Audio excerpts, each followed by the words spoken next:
All right, guys, in this video, we're going to tell you the story about how we totaled 2 snowmobiles in 2 days. Absolute carnage.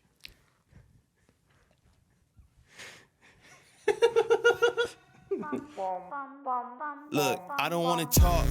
How you try and press the kid and read it, you was soft. All right, guys, welcome back to yet another episode of the Let's Assess podcast. Today, we're going to dive into the story about totaling 2 sleds in 2 days. Absolute carnage, absolute, dare do we say, shit show. We're going to hear the whole story here in a second, and then we're going to dive into Q&A, the questions that you guys submitted on Instagram. But before we dive into it, if you're liking what you're hearing, if you're enjoying our content, please subscribe, leave a like, leave a comment.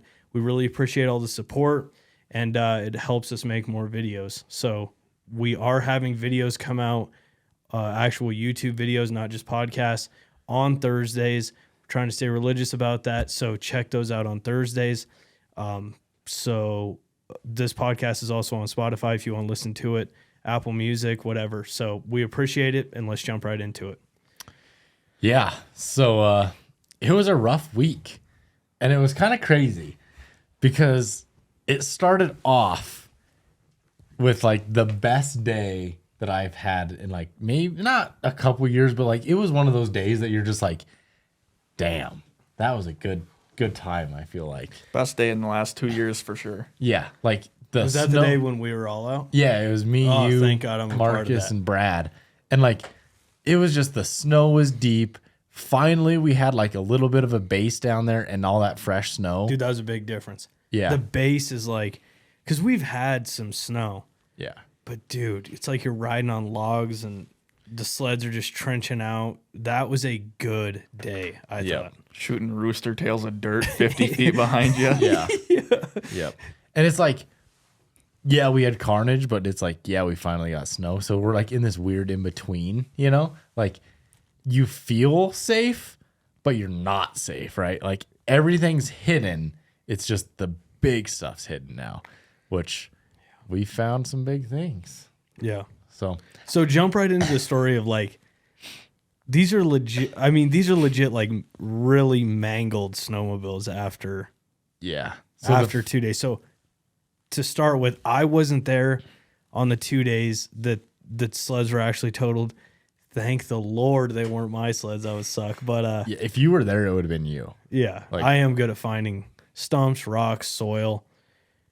You know, they call me the gardener up there. I'm pretty good at finding all the Part of of gold soil. rush. Yeah, the gold rush. I'm a gold Some digger. pay dirt. You found some the other day, that's for sure. Yeah, it Smelled earthy. it smelled like a Home Depot garden section when I got done with that hole. That was wild. Yeah. So yeah, so the first one, like we had the epic day, right? And like on a high. Then we go into the next day and like another storm was coming in. So it was just like cold and like crappy and windy. And it was like still a good day, but it was like not as epic as the day before, like blue sky, awesome. So like our confidence though was like pretty high. Like we went 2 days on that storm of not wrecking anything, right? Like you felt a little bit, but nowhere near like what we were feeling before. So then the third day we're like, let's go play up some of the stuff that's we know is rock fields. I mean, we're doing pretty good. And I mean, we got into it. We mashed the first one pretty hard, like the whole hillside, everything. And I was like, man, if it's that good here, like we're going to be good to go all the way to the top of the mountain. Like it's only going to get deeper and better as we go. So we did. We started going and, man, we had a great ride going. What was it? Maybe about noon. Like I was just thinking like it was about time to stop and eat some lunch. Yep. And me and Marcus snuck away. We were going to go film on this hillside that I had found. So we're sneaking up away and like, I'm literally just pull up, get parked, and the radio goes off. It's Marcus's dad, Scott. Hey guys, I'm gonna need a help over here. I think my sled's totaled. I'm like, oh no. The funny thing is, right after you pulled up, you're like, he's making me nervous. He's doing mock Jesus across them hills on one ski. He's gonna find something. But And talk about his sled. yeah, he found a pretty good pointy rock on the side of the hill that he was cutting across, and it ripped the lower A-arm off on the left side, punched a hole in the E module. So we were working on one ski and that down after lunch.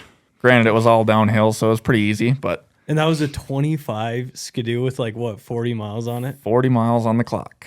Oh my gosh, dude. Yep. And it I was. feel so bad for Scott. Like, God, dude, there's like, It's heartbreaking. dude, Like, I told you about my dad did it one time. He bought a dirt bike. He's going to ride it the first time. It's on the back of the trailer. The strap breaks. It falls off and gets drug under the trailer. Just totals the bike before he even rode it. that's brutal. Like, never even got to enjoy anything about it. yeah. Yeah. So this might be a lesson to you all to put insurance on your snowmobile.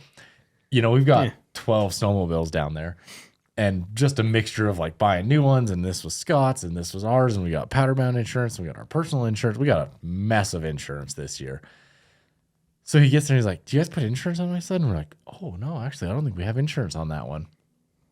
So he calls the morning before it gets totaled, rides it one day and says like, hey, I need you guys to put insurance on this. So they put insurance on it the day before it like gets wadded up. So luckily that happened. So if anybody's out there not putting insurance on it, do, because also it saved the next sled that got damaged as well, because that guy was talking to Scott being like, oh yeah, I wrecked my sled yesterday. And he's like, oh, I don't think I have insurance. I'm like, called and put insurance on his just before that happened. Really? But anyway, back to Scott's. So yeah, he was like side hilling across this hill. And I mean, it was the side that would be sun-baked, right? So you know, like those rocks were pulling some sun energy and had melted snow more times throughout the year already. But I mean, it was all covered. Everything was covered. You wouldn't think with the wind and everything, you wouldn't have thought there was a rock there. No, dude, that's a good point that you just said. And that is so true. Like, these rocks obviously heat up more than the dirt. Right. Or more than the other snow around it. So there might be, you know, enough snow, but over the top of that rock, it had melted a lot more. About 4 inches of snow on top of that thing. Yeah, and the other thing I was telling you when I was riding in a field a couple days ago, you could see these circles right over the rocks. So you see a little lump and you'd see a circle and then a bigger circle and a bigger circle, because that's where it's starting to melt. The heat is like hitting that, And that rock is starting to melt that snow. Anyway, sorry, go ahead. So yeah, that rock was just lurking under there. And I mean, he had made a couple passes on that hill already, like just side hilling across, and we had saw it. And that's when I told Marcus, I was like, man, that's sketchy. But yeah, he was singing across the side there. And you know, when you start like losing your ski, so you just give her a little more pepper. I think that was the situation. He was giving her a little more pepper, which then when it hit, like it did carnage, because like it shoved that A-arm through that bulkhead, popped a good hole in there. Luckily, the top A-arm and the ski or the shock was attached. Marcus was able to one ski it down the drainage, because we were at the top of the mountain. We weren't like mid-level. We weren't at the bottom. Like we were at the top of the entire mountain. Like we were up there. Like we were about to have lunch and then start coming down the other like next drainage. And yeah, so we ended up eating lunch right there. Great lunch. Yep. Good panini. Good And Philly. Then, yep. Good Philly. So then Marcus one skis her down to the trail. I mean, you were flying. You flew down there because your brother got stuck and I was helping get him out. And then like by the time we got him out and then me and Scott got turned around and like back that way, you were like almost to the trail. But then you had a little stitchification there. I was snow plowing pretty good. So the ski was starting to dig in, and AJ had this little bungee cord type thing in his bag. So we just bungeed the ski loop to the front bumper and off we went. Made her down to the trail. I don't know, what was it, a half a mile probably from there. Yeah, probably. Cut down some little aspen trees the size of a beer can and rigged up our own trailing arm system, basically. Yep. Like the old LLC has. Oh, yeah. Yep. We've got some pictures of it. I'll send them to you, and if you have time, you can throw them in here. Thing rode almost better than stock, I think. They're stronger. It was than the pretty good. Skidoo. Yeah. It could take a hit now. Yeah. Let's just say that. Yeah. No, I mean, we probably spent 30 minutes rigging it up, learned a little bit more about rigging, because I know we did a podcast earlier on wrecked stuff and how to get it out. And we pried that one. I mean, this was just lower A-arm. Every situation's different. So you know, we were able to wedge one between the two lower A-arms and tie that together. And then shout out to Klein, because Klein was there and he had some really good fence and wire. Yeah. And we fence and wired that whole sucker together with those logs instead of having to use zip ties and stuff like that. So got it really tight. Like it was snugged in there, and then put that trailing arm from the spindle back to the running board. Once again, snugged that all tight. And yeah, you were like clipping along. I was doing 35 miles an hour Yeah. back on the trail. You're about ready to send a booter on the old aspen tree. I wanted to do a right hand bow tie with one ski just dangling. Flopping. AJ wouldn't let me though. It's already broken enough. Yeah. Just rack it more. So and then the next guy, So yeah, so then like that was that day. And then yeah, the next day. next day. The very next day. Like we got client coming in. Shout out. He's a listener. So Philip. Philip, you'll know who you are. So yeah, he's there. And him and Scott have the conversation in the morning of like how he totaled his sled. And he's like, oh, I better put insurance. So he texts his person, gets insurance on his sled, and we head up there. 7.5 miles from the truck. First meadow. Now, prior to us going up there, the time before this, we were up there with one of my buddies and a couple other clients. And we mashed this entire meadow. I mean, 6 of us just mowed it down Just flat, right? boondogging. Yeah, like just definition of meadow masher, right? Got her all covered good. Turn off the trail. I go through the meadow, look back, and everyone stopped. So, you know, I rip a wheelie on the edge and get her pivoted back and start heading that way.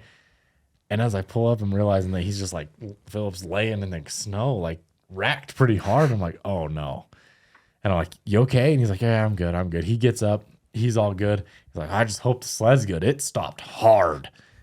And if anybody's been in that situation, when the snowmobile stops hard, it's usually not good. And your head's in the freaking cabbage. Yeah. And then you finally get to looking at the sled. It's an ugly, ugly sight and a terrible feeling. Yep. He was 8 feet off the trail and just got lawn darted. Yeah. So we get him back up on his feet. He's, you know, not feeling great. Like there's no way in that situation to feel good. Pull the sled up and you can just see the shock blown apart. There's shock oil everywhere. Lower A-arms wrecked. You know, I mean, the top A-arms not broken, but it's bent. You On know, new sled, right? brand new catalyst, 858. IQS shocks on it. IQS shocks, the whole nine. Like decked out, nice, like fancy article. Like the best he could get. And yeah, once again, like 50, 60 miles on that sled. Jeez, oh, Pete. So the tow out of that one, I thought, well, shit, we pulled short straws. Marcus rode the last one back. All right, this one's mine. I'm thinking Alpha. Thank God. Yeah, Thank Marcus is God. stoked, right? And I'm thinking Alpha, one ski. Yeah, should be able to ride this thing back on one ski pretty easy, I'm thinking. No, not a chance. That Alpha washes out so easy and just tips over too easy. Like I couldn't balance it to save my life. I tried riding it one-footed. I tried riding it wrong foot forward. I tried riding it neutral and just like using the steering, and it always just would auger in and then just lawn dart me. So I made it 0.7 of a mile that way. And then we're like, okay, got to do something different. Scott, after his rough day, he was like, you know what, I'm going to help you guys. So it's me, Scott, and Philip taking that one back to the truck. And so we tie it to the side of the sled. And that like made it like maybe another mile. And it just like kept pulling us off into the deep snow. It wasn't working. It was rigged up well. It just kept pulling us into the deep snow because I was riding it along and we just couldn't keep synced up. So like we got to do something different. So we get it to the trail and we tied the front bumper to the back bumper. And Scott's ride Marcus's last year 154. So he's got it ready to sell, so it doesn't like have any beef bumpers or anything like that on it. That poor sled. Yeah, stock Ski-Doo bumper, and tied that thing just to it, and it didn't break. Dang. Scott was feeling it out, like going down, and he was like getting faster.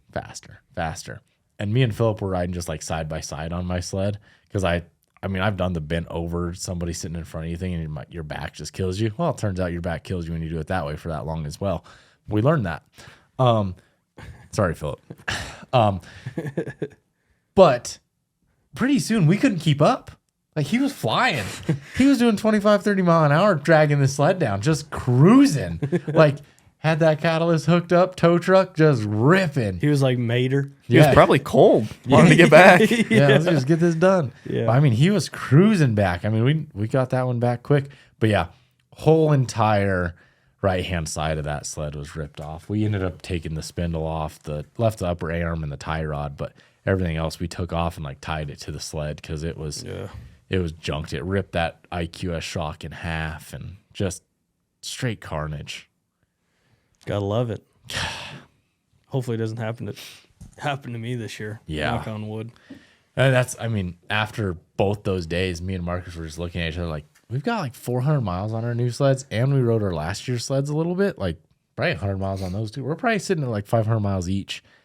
And like, yeah, knock on wood, we've hit things, but we haven't hit anything hard. Like, nothing has been like, oh, I even need to look at my track, or like, usually I hit something and I'm like, oh, yikes, I better check this out when I get back. But I mean, we're 1,000 miles deep and haven't had a day like that yet.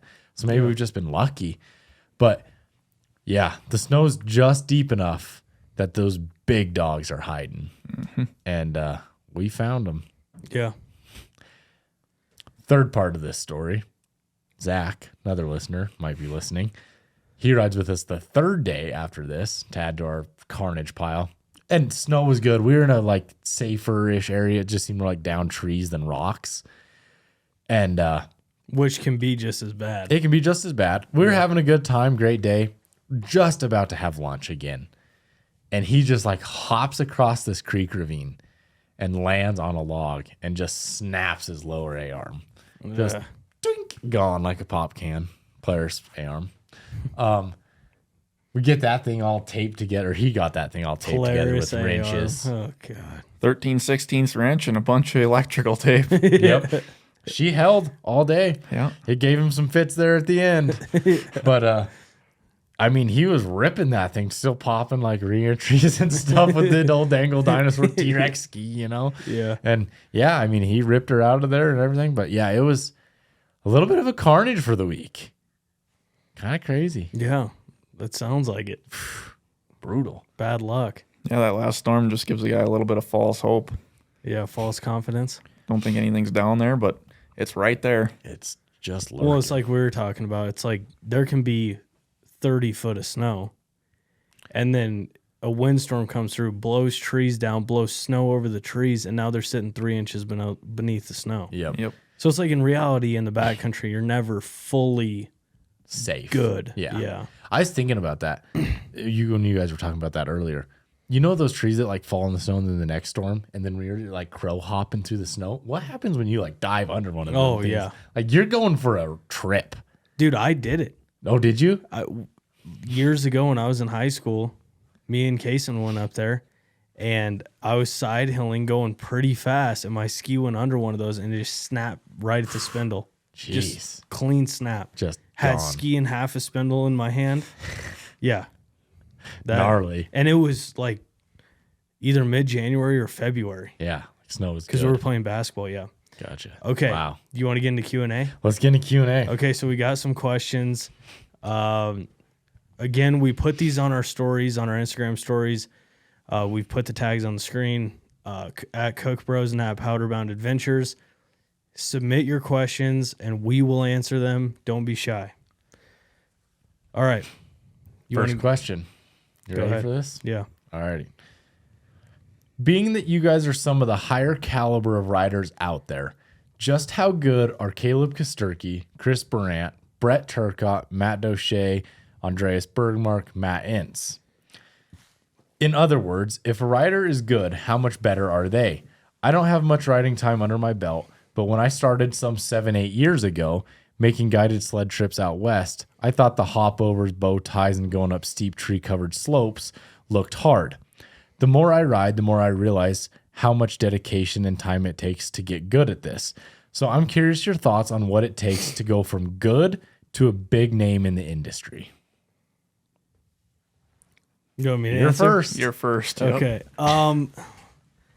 Okay, let me just say this. The big name in the industry, I think there's a lot of people that, I'm not saying they're the best in the world, but they're insane riders and you've never heard of them.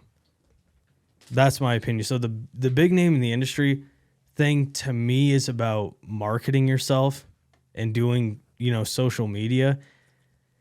And it is about being good to an extent, I think, but I don't think it's like the best, I don't think if you're the best rider in the world, you're going to be a big name in the industry. I agree. I think now more than ever with social media, like we've talked about this on previous podcasts, but like you don't have to be the best rider in the world to get the sponsorships and things like that. Like you can literally have a presence on social media and get the same, not the same, but you can get hooked up that way.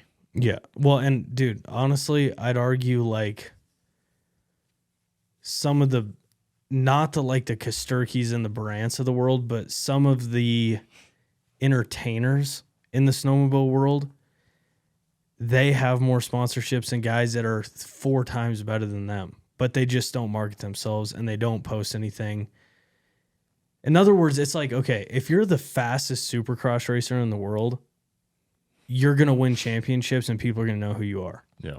But with backcountry snowmobiling, you can be the best in the planet. You could be better than every guy that question named, and no one's going to know who you are. So you're not going to have a big name in the industry. That's my opinion. So I started backwards. Okay, now going to the first part of his question. This is all my opinion. And it'll be interesting to hear your guys' opinion on this.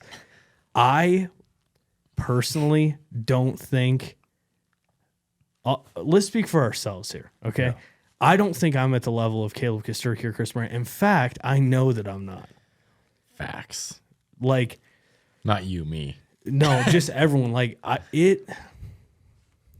going riding with them, like in a normal day, I feel like we could get around and maybe, I don't know if I'd use the word keep up if they came to our neck of the woods. But I know for a fact if I went down to Brant's place, there's no way that I would pull the lines that he's pulling. Yeah. Like, I'm just, like, being humble, I know that I would get stuck. It's not happening, yeah. And, like, when it comes to Kosterky shooting a backflip off of a pillow, yeah, I'm not there. Yeah. Like, I'm just being honest. Like, being, again, vulnerable and honest, it's like the reason why I think we've done somewhat well on social media is entertainment. Yeah. Like, now, what I will say that I could argue that I'm as good as all these riders at is having fun. Yeah. I would argue that. Like, I have a lot of fun riding snowmobiles, but I'm not going to sit here and say that, like, I could keep up with Kosterky or Brant. Like, yeah. I'm just not going to say that. Yep. What do you think, like, what do you think skill level wise they are better than, like, us? Okay, let me just say this. I haven't rode with them, so I'm going solely off video. Yep. Which is dangerous because you guys know we film YouTube videos and we're in steep, gnarly, deep terrain sometimes, and it doesn't look like that on camera. Mm-hmm. Yeah. Right? So that's like the thing of, I'm sure there's people out there like, oh, I could keep up with those guys. Yeah. And it's easy to say that when you're watching our videos, but the terrain looks a lot different when you're on the terrain versus when you're watching it on camera. Absolutely. So it's hard to say like what level I would say that they are better than us, but I would say, put it this way, okay? I have a normal job. Okay? Yeah. No, think about it. Yep. I've been backcountry riding, like trying to learn how to mountain ride since maybe 2016, 2017. Okay. Okay? So put into perspective, how long do you think Brant's been riding? Yeah. Like seriously 30 pushing. years. Yeah. At least. 30 years. Okay? Yeah. The guy, that is his job. He rides every single day of the winter. Maybe not every day. Maybe he takes a day off a week. But he is on the snow non-frickin' stop. So to compare yourself that you've been doing this for 8-9 years of learning to backcountry ride versus a dude that's been doing it for 30 years that rides every day for, let's say, 25 of those years in the winter and has pushed himself. I mean, how can I say that I'm going to compare to that guy? Well, I would even say just with us riding, the more we ride, the better we get. You know, like it's literally just the day in and day out of actually being out there. You try different things. But dude, there's another level to it though. Oh, there's a level. There's a level of like riding every day. Like, okay, let me just say this way, and I'm not naming anyone in particular. I'm just saying this for the conversation. How many guys do you know that you guided with at Thunderstruck that rode every day, but they weren't good snowmobilers? You gotta, Like there was a lot, right? Yeah. So what I'm trying to say is there's a different level of like riding every day versus riding every day and pushing it to the absolute limit every day. Yep. That's a whole different. That's the ticket. Like there's riding every day. Then there's the like, okay, I'm riding every day and I can push myself to this level every day and like make gains. And then there's like where they're like pushing the envelope of like everything every day. The sport. Yeah, the sport. They're literally pushing the sport every day. Yeah. Yeah, so I mean, I would say in reality, I would humbly say that like I'm a good rider, but I am not that level. Like to me, that's like you've dedicated your life to it. You've dedicated to pushing it. Like, dude, okay, think about Kosturki's jumps. I was watching a video of him, and then before I get into that, there's levels to the names that guy, whoever listed. Yeah, that's what I was gonna add to that. Like, there's levels of the names. Like, there might be some names in there that we could level with. I feel like, and then there's some names in there that it's not even close. I'd have no desire to even make it, or not desire. I can't make it to that level. Like, it's just not in my cards. But it's like they found their way doing something else. Like, for example, Matt Ince. I have no doubt that he's an insane rider. No doubt in my mind. But he wasn't the dude that was like Kosturking his career. He was the dude that was like being a educator and growing a business in the snowmobile industry and a very good dude and a very like well thought of guy, you know? It wasn't a guy that was like the sled neck days where it's like, I'm literally going to hold this thing wide open and see how far I can make the sled go. That's just like, so there's so many different levels. And to me, and then I'm going to drop the mic and you guys can talk, but to me, it's like dirt biking. I always compare this because it's very easy to talk about it.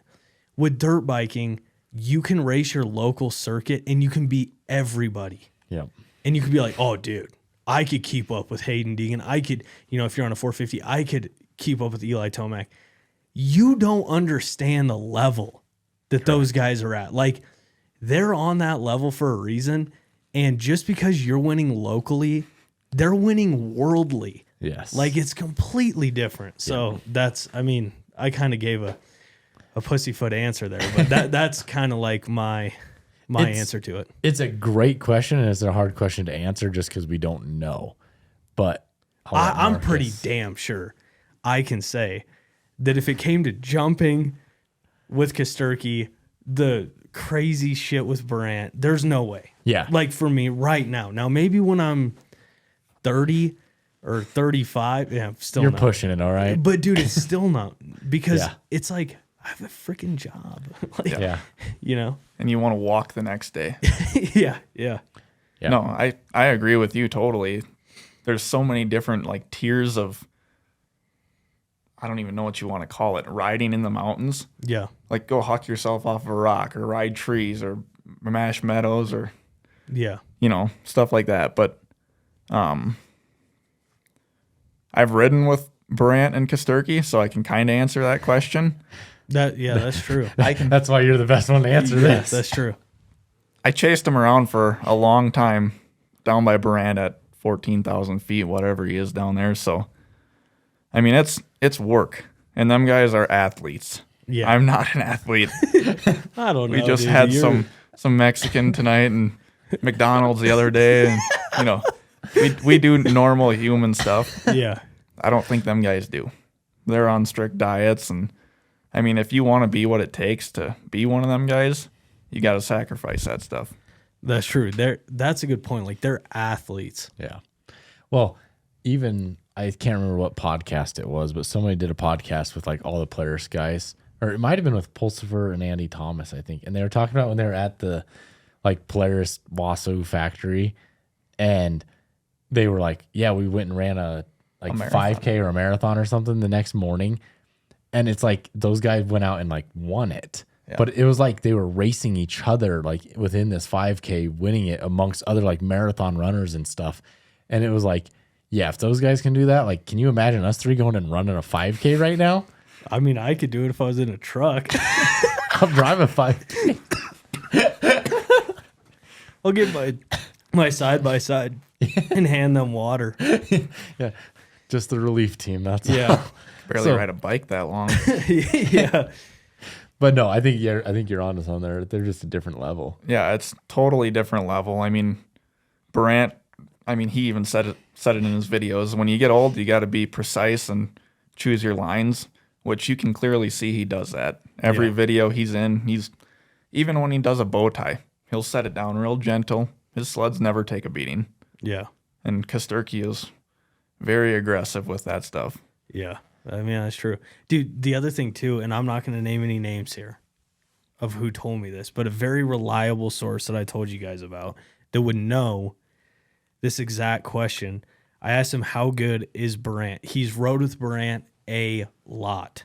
Like a lot. Okay? And he said he's insane. Yeah. And I'm like, okay, but like, I know you've rode with all the good riders. Like, he's rode with everyone. Yeah. And I'm like, how do they compare to Brant? And they're like, they're not even close. Mm-hmm. Like, they are not even close. And they're huge names in the industry. Yeah. Huge names. And he's like, they're not even close to Brant. Like, Brant is a different animal. He's like, when it comes to, and it's like you touched on, trees. But then it's like, okay, well, what about jumping? Brant right now in time. They used to call him Big Air Brant for a reason. Yeah, yeah. I mean, but nowadays. But now he's not that guy. Right. But that's what I do respect Brant about, like, a ton. You see a lot of these guys that, like, jumping's their thing. And once they get to a point, because let's face it, if you're pushing the envelope, something's going to go wrong eventually. Yep. When it comes to airing stuff out. Well, with Kosterky, look at where he's at with his neck and his injuries and stuff. Yeah. Like, he can't sustain that. Yeah. Like, at some point, he's going to have to change his style. And I'll bet you see him just like Brant was Big Air Brant. Now we've got crazy Caleb. And pretty soon, I'll bet we see that, start taming back. Yeah, but that's what I respect about Brant, is it's like, that's who he was. And and I'm not saying you can't go out there and boot a jump right now, but what I'm saying is what I respect about it is he's completely like remarketed himself as a rider to now be like a technical tree assassin when it didn't seem like that's what he was. That's how he got up there. Back in the day, it seemed like he was sending it. Kind of like the mid 2000s era, I think it was. Yeah. Yeah. You got to respect that. Oh, yeah, for sure. I really can't add much to this. I mean, I feel the exact same way. Like, I think we're all good riders in our group, but I know we're not great riders. They're just on that level. Now, I will say, compared to the public, I would consider us good to great. Yeah. Like, versus an average person. Yeah, we ride enough and so much that, like, we're above average, I would say, right? Yeah. Oh, yeah. But we're not like those guys are on a pedestal for a reason. Like, those top guys are on a pedestal for a reason. Yeah. There's some stuff like popping up. You see it social media, right? You see these guys on social media and you're like, okay, how good are they really? Are we comparable? Whatever. I think that's where we fit in that exact same genre.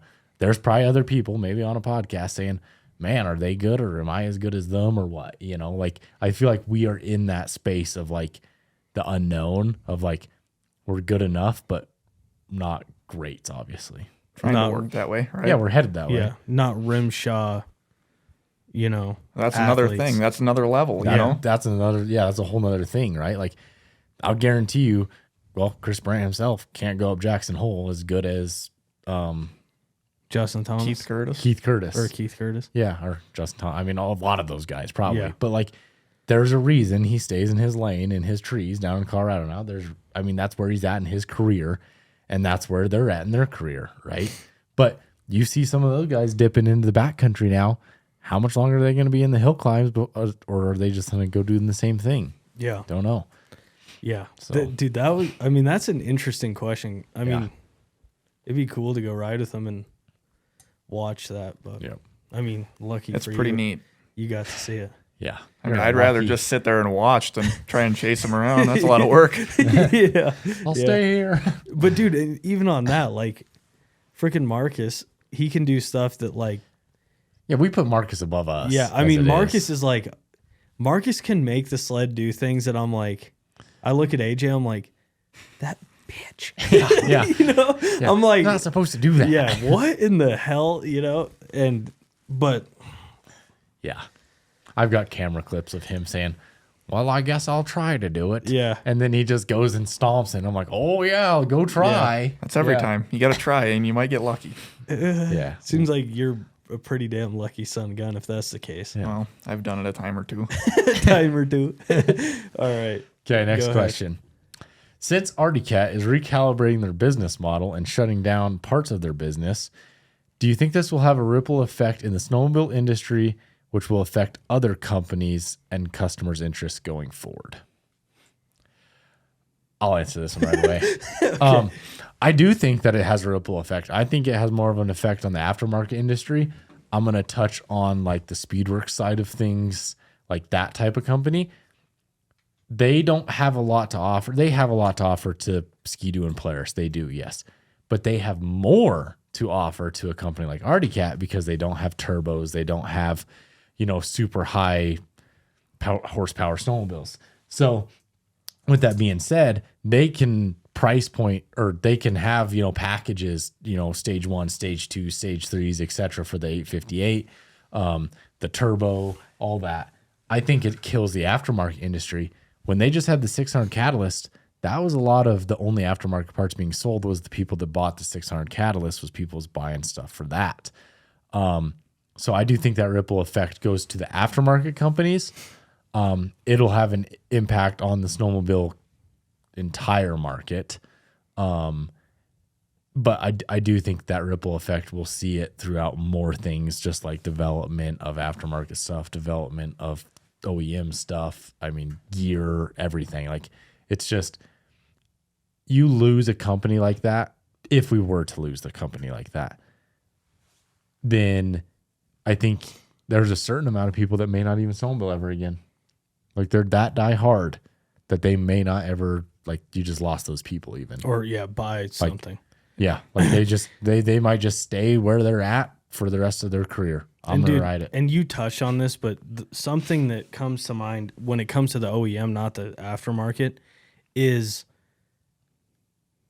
this is probably a weird example, but it'll illustrate my point. So say like Lockheed Martin, this is obviously two extremes, right? Yeah. Say Lockheed Martin, they manufacture fighter jets. They're a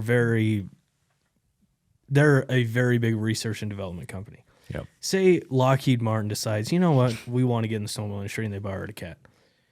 That is going to completely change the way that Polaris and Ski-Doo has to do things to continue to be on top, right? Correct. It is going to push the industry in an insane way. Yeah. Versus, say John Deere buys them, and I'm just Spitballing. I'm just spitballing here.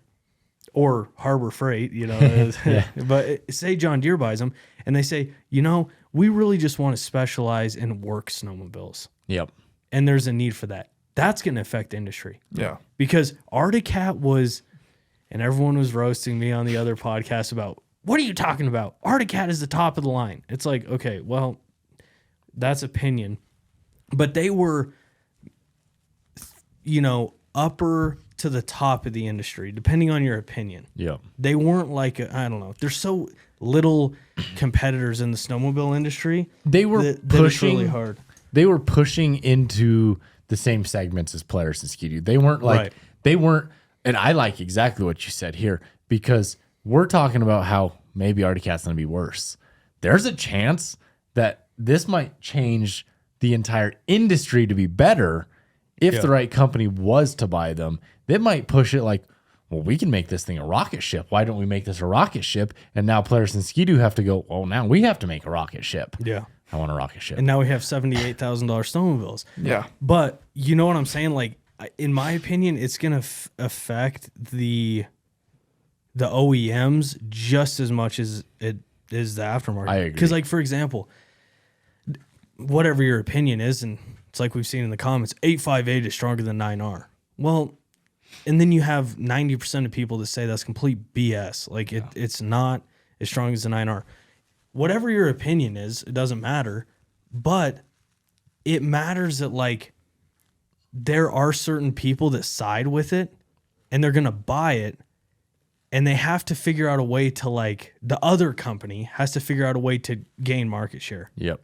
So Yeah. if they come out and obviously Lockheed Martin isn't going to buy them, but I'm just using an extreme example. It's like, say a fighter jet company buys them and they start using metal compounds that they use on fighter jets that have never been seen in the power sport industry. That is going to completely change it. Yes. I mean, Yeah, and it could be for the better, it could be for the or worse. say CF Moto buys it and they say, we want a $10,000, our top of the line mountain sled is 10 to 12 grand, whatever it is. Then it's going to change to other OEMs because they're going to have to make something that's somewhat price competitive with that. Yep. Or they're going to lose a bunch of market share. This industry is too small to just give away to lose market a bunch share. of market share. Yep. It's not like the car industry where it's like, you know, for example, Chevrolet, they're going away from sedans. Yeah. They're like, we don't really care. You know, you We can don't have sell that. enough. It's fine. Yeah. Yeah. That's a Toyota market. Yeah, right. Or Nissan or whatever. Yep. And automobile industry's a little tick different. better tick bigger than the snowmobile It's industry. so weird. Like they have more consumers or something. I don't. Yeah, I don't understand it. Yeah. But yeah. Beside All the right. point. Yeah. What do Any you thoughts? anything to add? I think you guys covered most of it. Okay. This one is for Marcus to answer. When are you going to do a backflip? Tomorrow. No, I don't know. I don't really ever plan on doing a backflip. Maybe a 270 at the most, but that's about it. Didn't you pretty much do a 270 that day we were out? Well, You were close. the one where I landed on my bumper and bruised my calf for a week. No, the one before that. That boner area you did? Oh, the boner area. The boner, the I'd one count it if before it was that. up to me. That one was pretty damn close. I would say it was a 270. Yeah. Yeah.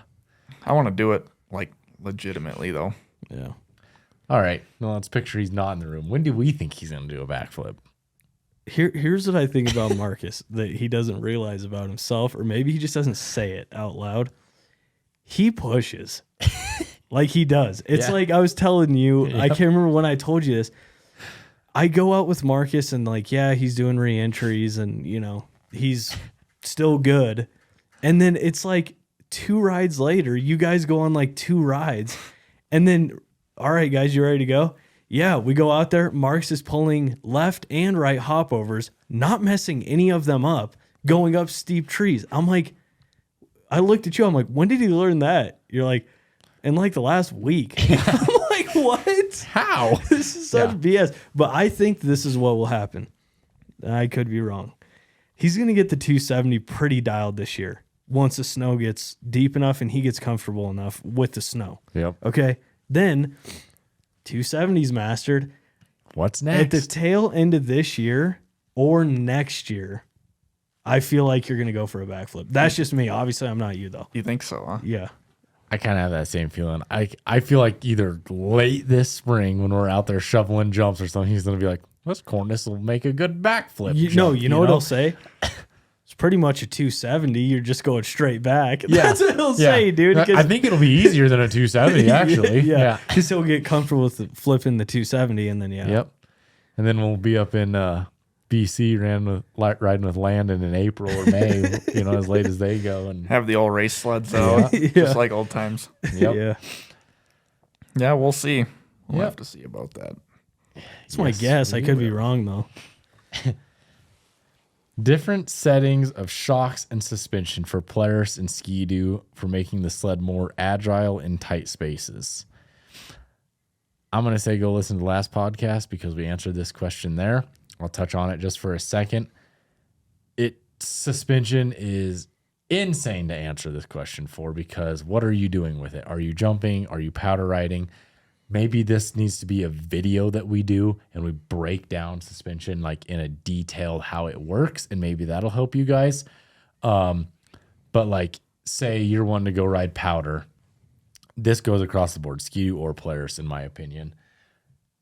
Soft front shocks on the skis, soft track shock, and like medium stiff in the rear. You want that track to climb up and get out. So many factors come into play. Your weight, your riding style, where you're riding, how you're riding. Like there's so much stuff that come into play to adjust it. But like if you're powder riding, you want it to climb up on top of the snow and go.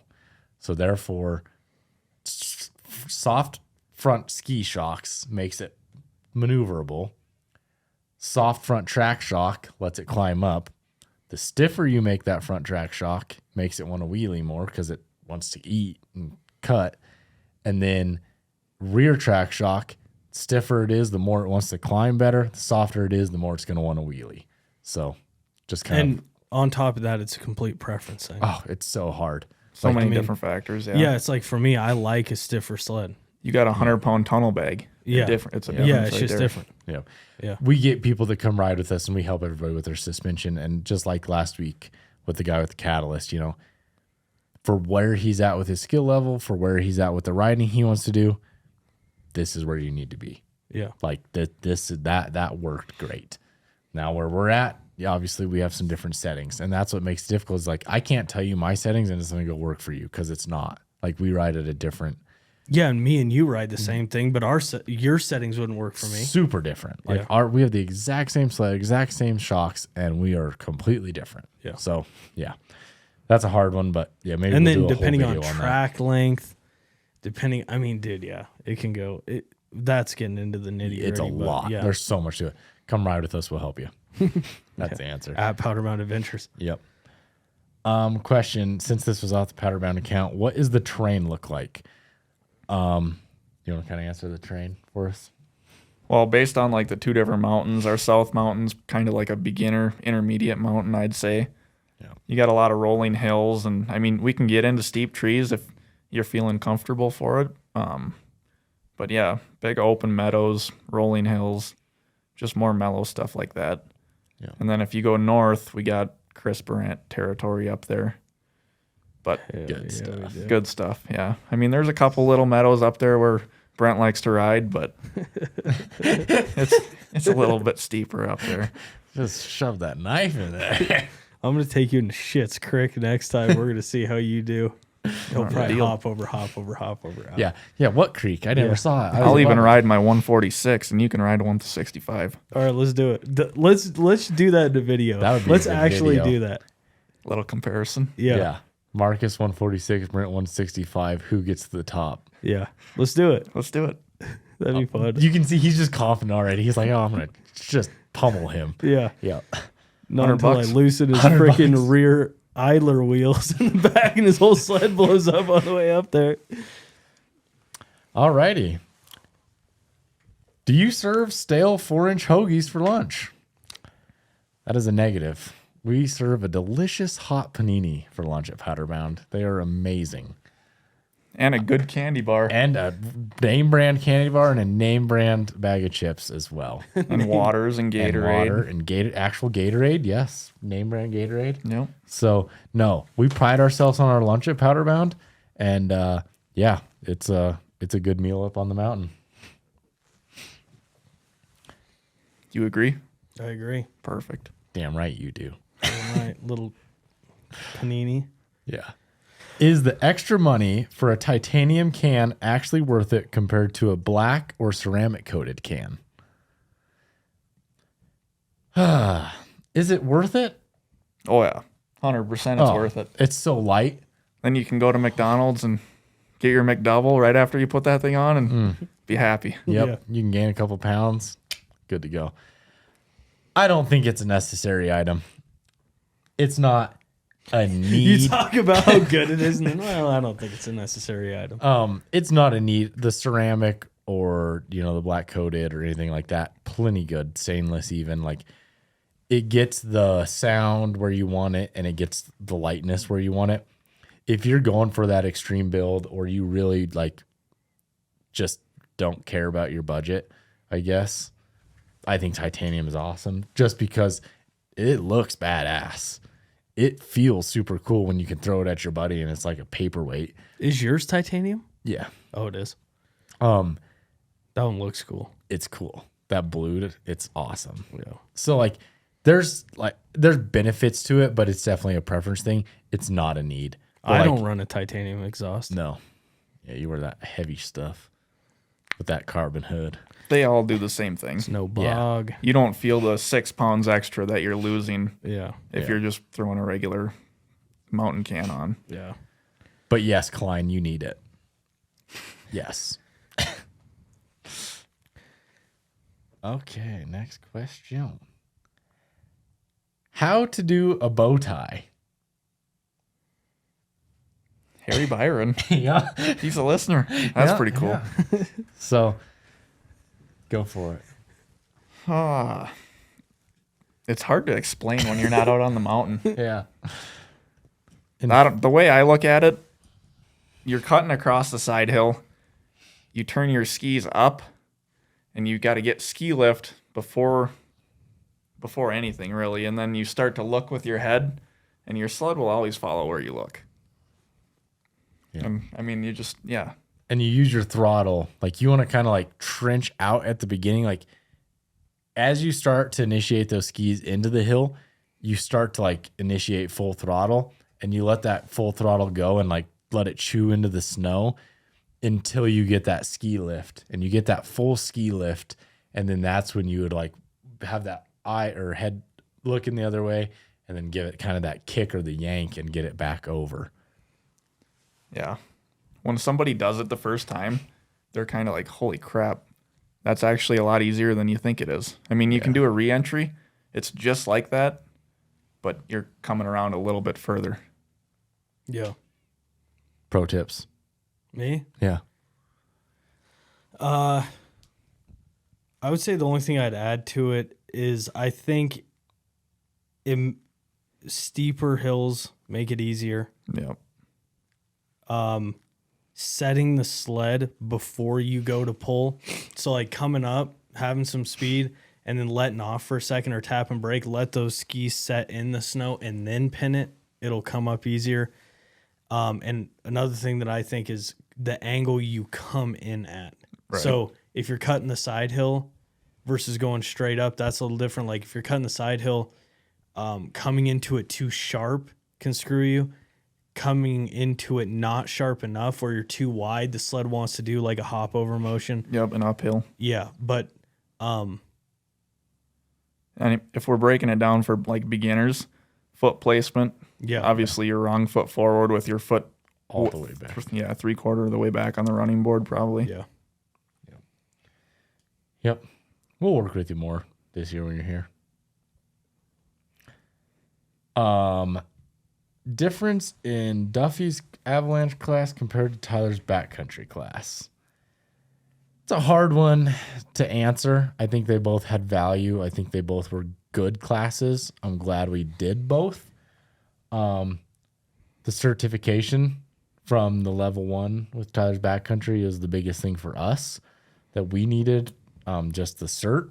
But I did take a lot from both classes. I would say the biggest thing with Duffy's is it seemed like it was very specific on what you need as a snowmobiler, the nitty gritty to help you in the backcountry.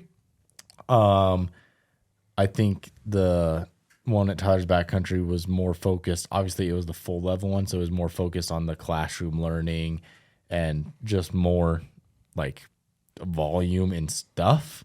But I wouldn't say it was like the most overly valuable things compared to like Duffy's class was a day full of packed valuable things that we use like daily. Yeah. So that's kind of my take. They both offered something to us. So. Yeah, we learned something at both, and they both had value.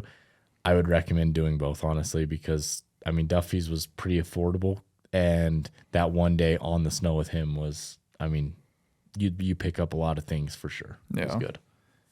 I think every instructor has a different take on it. You want to answer anything there? Nope. Okay. Heading to Beartooth Mountain soon. Are my insulated climb bibs going to be too hot? As far as on top, I have a climate jacket with a removable layer and was thinking a hoodie under it for the trails, but a normal skin tight Under Armour under that. My opinion is you don't run insulated when you're in the mountains. That's my opinion, but I know a lot of people that do. Yeah, I think if you do, you better be a cold-blooded person. Or an out-of-shape person. Not even out of shape. I think like if you are out of shape, then you sweat easier with the insulation and it doesn't breathe. Well, yeah. What I was saying is like if you're out of shape, you really need a non-insulated piece. Yes. Yeah, I think non-insulated is the key in any mountain riding. Definitely wouldn't have that layer in your jacket. If you don't have non-insulated bibs, I mean, you'll get by, but you're going to want to have like light base layers. I would say that's how you could curve it maybe, is just have light base layers. Maybe the first couple days, take a mid layer with you just in case, not knowing your situation. But yeah, and depends on the mountain. I mean, if you're in a drainage and gnarly terrain, that's going to yield different than coming, quote, mountain riding and running trails and hitting meadows every, 20 miles. I mean, it's just when the you get thing that stuck, I don't you like get about, hot. well, dude, think about this. Okay, I wear a t-shirt, a long sleeve base layer, and a shell. That is it. Yep. And we've been out on, when we left the truck the other day, me and Brad, it was 11 degrees. Yep. Yeah. And we got back, it was 2 degrees, and I was fine. Yep. And then on my lowers, I wear Nike sweats and a shell. You don't wear any base layers? What? Like No. long johns? No. Really? No. Sweats and a shell, and I'm fine. My legs freeze if I don't wear long johns. Really. Yeah. I got to have long johns too. Long john sweats, then base, or then Yep. shell. Yep. But see, that's the thing about it. Say, this is why I wouldn't buy an insulated piece. Say it's March and we're going to go build jumps. You don't want an insulated piece. No. Right. You want to be able to ride up, take your puffy off, put it in your bag, build the jump, and be fine. Yep. But Yeah. dude, there's no doubt that whoever's asking this question can wear insulated. gonna be There's fine. no way Yeah. that he couldn't. For your trip, you're going to be fine. I'm just going to say, like, you're probably going to be end up wearing less under it than like what we do. And just be like aware of that, because you don't want to start your day off like overly sweating. Then you get cold fast and easy. Yeah, and dude, what if the dude's from Florida Yeah, he and might he's coming need up here that. to ride? He might need it. You know, it's He wants just, it's that based insulation. on. Yeah. But yeah, if I was going to recommend to a new mountain rider what to get and they were going to buy all new gear, I'd say just get shells. Mm-hmm. That's just me, though. Yep. Agreed. Hopefully that answers your question. Polaris versus Ski-Doo for wheelies. Me go? Yeah, sure. We know the answer. I think Ski-Doo's wheelie great. Ugh, phenomenal. I think a 300 horsepower Polaris wheelie's just as good, though. The only thing that I will say, Stock in my opinion, is a Ski-Doo seems to go straight in a wheelie easier. Yeah. To me, it feels like the Polaris needs more input to keep it going straight. Yep. I think that comes back to, we were talking about this. You steer a Polaris with your feet, you steer a Ski-Doo with your hands, and it And when comes your when you're in skis a are in the air, wheelie. it Yeah, you doesn't can turn. it like, since it wants to just go straighter, you know, like you have to give it a lot of input with your legs to get the Ski-Doo to turn when wheeling, so it does go straight nice. Where the Polaris, it seems like you move your little toe and it's like bring. Yeah. Last year, I went through a phase where it was like I want a sled that would really wheelie. I feel like I'm kind of over that because now I mean, obviously they'll all wheelie boosted, but I really like a sled that I'm starting to like a sled that will stay planted more with the stuff that you guys like to ride. Okay. Last question that we had was talking about the 850 Chaos no boost, right? Okay. This is what I'd say about it. I think it is a great sled. I've never seen any problems with them, and I've been around a lot of them. I would say that I think it is, for the money, going NA, it's one of the better options on the market right now. You can find a good deal on it. It's reliable, and the Matrix chassis is a great chassis, in my opinion. You kind of bypass the downsides of Polaris when it comes to people bitching about reliability. Those do not have many reliability problems. They seem like they've nailed that engine. The chassis is great, in my opinion. And that's what I'd say about the 850. For the beginners, especially, the 850 is like an awesome sled for that. Like if you're getting into it and learning how to ride, it's not too much power, but it's enough to get you out of trouble, and it's plenty when you're stuck. Like it's enough to get you anywhere on the mountain. Yeah. You can go anywhere on an 850. Yeah. Like anywhere. Or on an 800. Yeah. Yeah. Yep. So that's what I'd say. So I think that's all the questions. Thank you guys for those of you who asked questions this week. Another poll will go up to ask more questions next week. We talked about the carnage. We answered all the questions. I think we'll wrap it up there. Thank you guys for listening. Like, subscribe, and give us some feedback on what you think, what you want to hear. Until next time, let her bark. See ya.